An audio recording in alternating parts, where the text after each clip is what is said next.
Shalom Bapa Ibu, saudara-saudari dan selamat datang ke channel Pemuridan Asas Iman Kristian.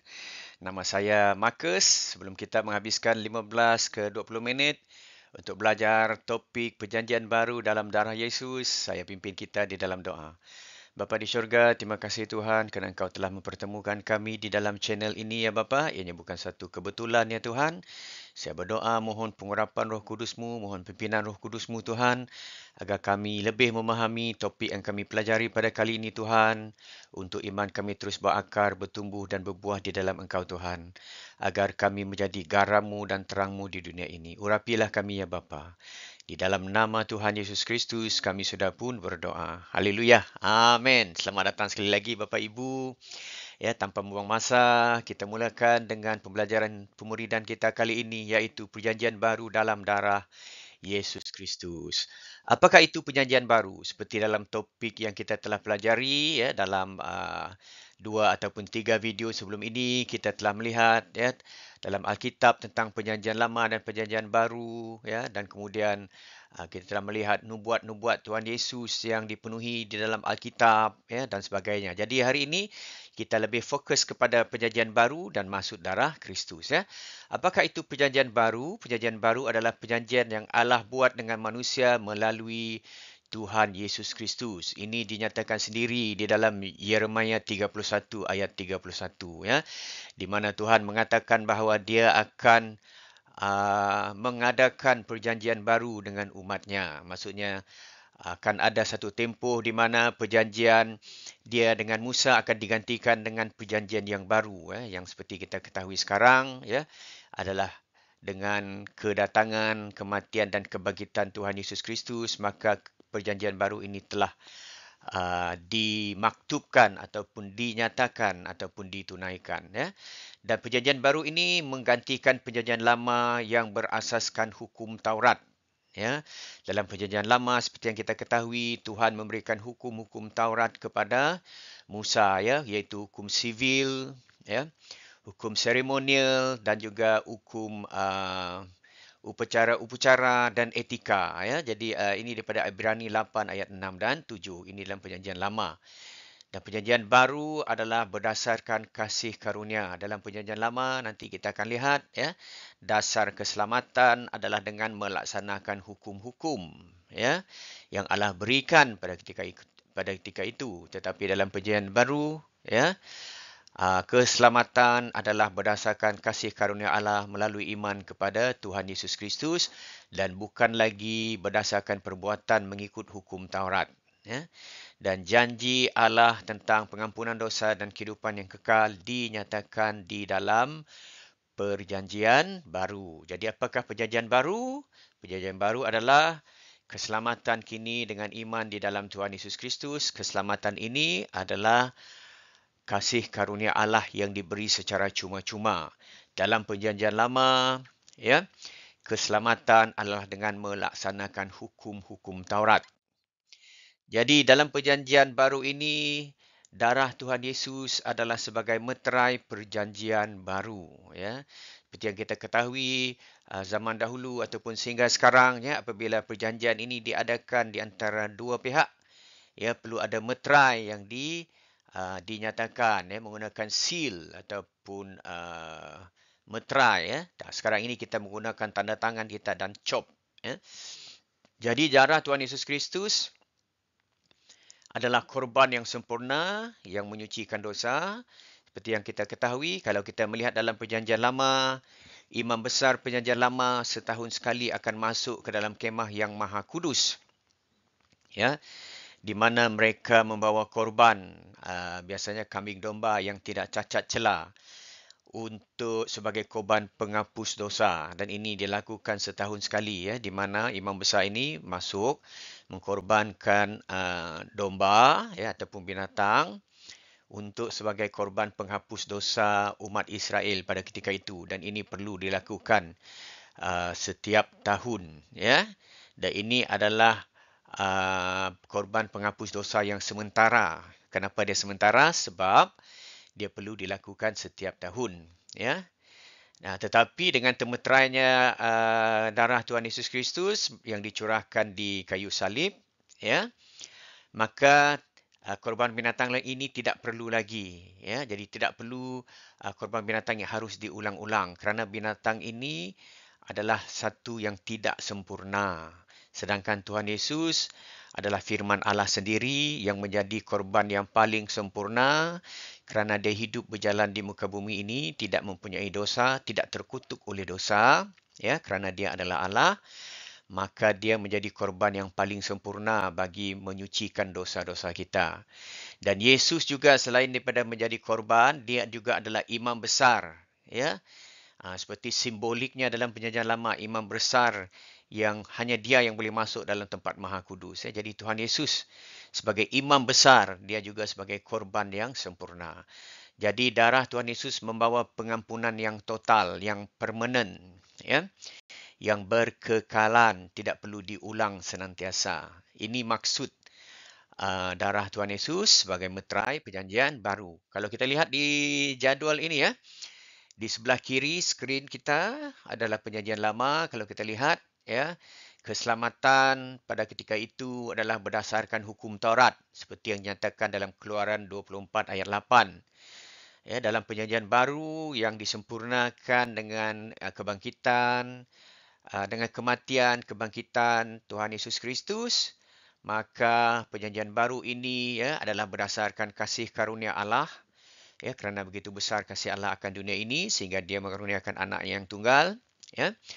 Jadi keselamatan berdasarkan kasih karunia dan iman percaya kita kepada Kristus, bukan lagi berdasarkan perbuatan kita mengikuti hukum, ya. Dan kita lihat dalam Perjanjian Lama sebelah kiri, korban binatang adalah untuk pengampunan dosa yang sementara, ya. Tetapi darah Tuhan Yesus Kristus seperti yang dinyatakan dalam Ibrani 10:10, ya, memberikan pengampunan dosa sekali untuk selama-lamanya kerana dia adalah korban yang sempurna. Ya.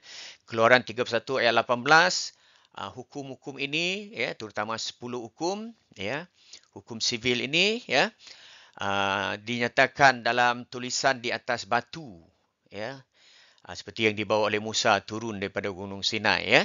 Jadi dia tertulis di batu, tetapi dalam Perjanjian Baru, hukum Tuhan ini berdasarkan kasih karunia, ya, ditulis di dalam hati kita. Kenapa? Sekarang ni Roh Kudus yang mengingatkan kita tentang perkara-perkara yang baik yang perlu kita lakukan agar hidup kita berkenan di hadapan Allah, ya. Dan juga di sebelah kiri Perjanjian Lama, imam adalah imam yang manusia, ya, imam besar manusia yang juga berdosa, ya, sebagai pengantara. Tetapi dalam Perjanjian Baru, imamnya adalah Tuhan Yesus sendiri, firman Allah yang hidup, ya, imam yang paling sempurna untuk sekali dan selama-lamanya, ya. Kalau kita lihat gambar ini, ya, ini adalah gambar contohnya korban bakaran, ya, di mana kambing domba, ya, akan disembelih, ya, dan lemak-lemaknya, ya, bahagian-bahagian yang baik akan dibakar. Ini adalah korban, ini adalah di luar, ya, di luar tempat maha suci, ya. Tetapi di dalam tempat maha suci itu hanya imam besar saja yang boleh masuk, ya. Jadi ini di luar. Macam mana kita tahu di luar? Sebab ada 2 orang di sana, ya. Yang di sebelah sana itu, sebelah kiri itu adalah imam besar. Dia ada baju, ya, yang ada batu, 12 batu yang melambangkan 12 suku Israel, ya, di sebelah kiri itu.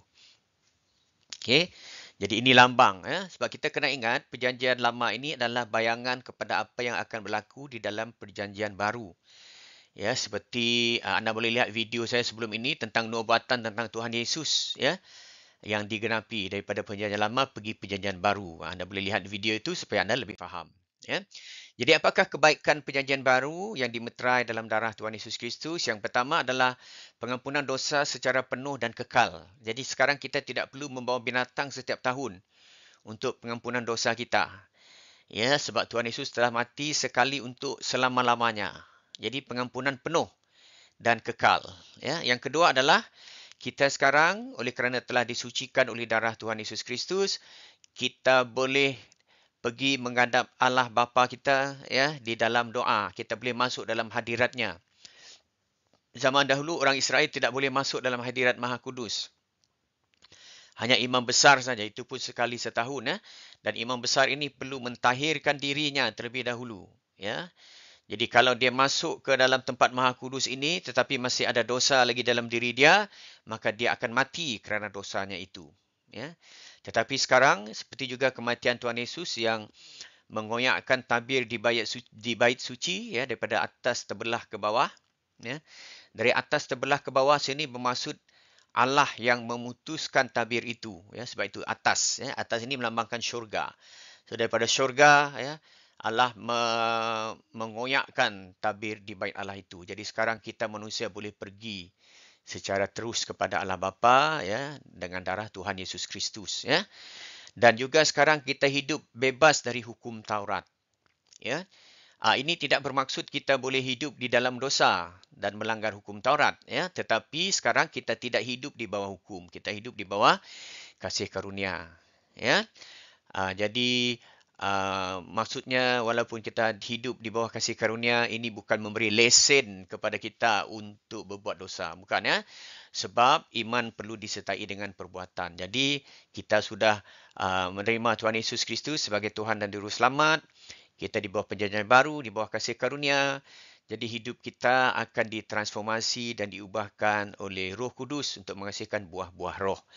Ini yang dimaksudkan sebagai ciptaan baru. Yang lama itu sudah berlalu. Hidup kita dalam dosa, bergelumang dalam dosa, selesa dalam dosa, ya, sudah ditukar kepada hidup yang baru, hidup yang berkenan di hadapan Allah, ya, dan menghasilkan buah-buah roh. Ini pertobatan yang sejati, ya. Dan janji Tuhan kepada kita adalah kita menerima hidup yang kekal, ya, melalui iman kepada Tuhan Yesus Kristus. Bukannya melalui perbuatan, bukannya melalui amalan, bukannya melalui ibadah-ibadah kita. Kita beribadah, ya, berdoa, membaca firman Tuhan, bersekutu di gereja, melayani, ya, bukan untuk keselamatan, tetapi kita berdoa, kita membaca firman, kita beribadah, kita melayani kerana kita kasihkan Tuhan, ya, kerana kita kasihkan sesama. Itu bezanya Injil. Ya, ajaran agama lain adalah usaha manusia melalui perbuatan baiknya, melalui ibadahnya untuk selamat. Tetapi ajaran Tuhan Yesus adalah standard Tuhan begitu tinggi, walau macam mana pun amalan kita, ibadah kita tidak akan dapat menutupi dosa, ya. Kita perlukan darah Tuhan Yesus Kristus, ya, firman Allah sendiri untuk menghapus dosa kita. Ya, jadi bila kita percaya, hidup kita diubah oleh Roh Kudus, kita menghasilkan buah-buah roh, ya. Baik, sabar, murah hati, mengawal diri dan sebagainya. Ada 9 buah roh, ya, saudara-saudari, dalam Galatia. Jadi bagaimanakah kita menggenapi perjanjian baru ini? Ya, yang pertama seperti yang saya katakan tadi, kita menerima Tuhan Yesus sebagai Tuhan dan Juru Selamat. Melalui iman kita, kita percaya akan karyanya di kayu salib, ya, kebangkitannya, ya, dan keberangkatannya duduk di sebelah kanan Allah, ya, dan dia memberikan Roh Kudus kepada orang yang percaya. Yang kedua, kita hidup di dalam iman dan kasih karunia-Nya. Ya, maksudnya kita membina hubungan dengan Allah. Macam mana membina hubungan dengan Allah? Kita berdoa setiap hari, kita membaca firman-Nya, merenungkan firman-Nya setiap hari. Kita bersekutu dengan saudara seiman kita, ya, di gereja. Kita melayani sesama di gereja, ya, di tempat kerja kita, ya, di jiran tetangga kita dan sebagainya. Dan kita hidup menjaga kekudusan kita. Hidup kita dipimpin oleh Roh Kudus. Ini adalah pertobatan sejati, ya. Dan di gereja kita mengambil bahagian dalam penyambutan kudus, ya, minum anggur dan makan roti untuk mengingati karya Tuhan Yesus Kristus seperti yang dinyatakannya di dalam 1 Korintus, ya. Dan kita perlu menjaga hidup kita kudus dan berkenan di hadapan Allah, ya. Bukan kerana kita ingin selamat, ya, sebab kita memang sudah diselamatkan, tetapi kerana kasih kita kepada Allah, kita menjaga kekudusan. Kita mengikuti perintahnya.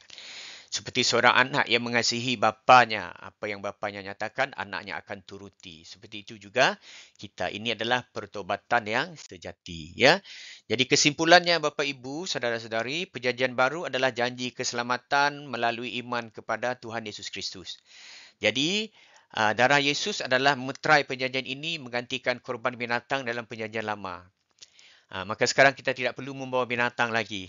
ya, untuk masuk dalam hadirat Tuhan. Kerana darah Tuhan Yesus Kristus telah menyucikan kita sekali untuk selama-lamanya.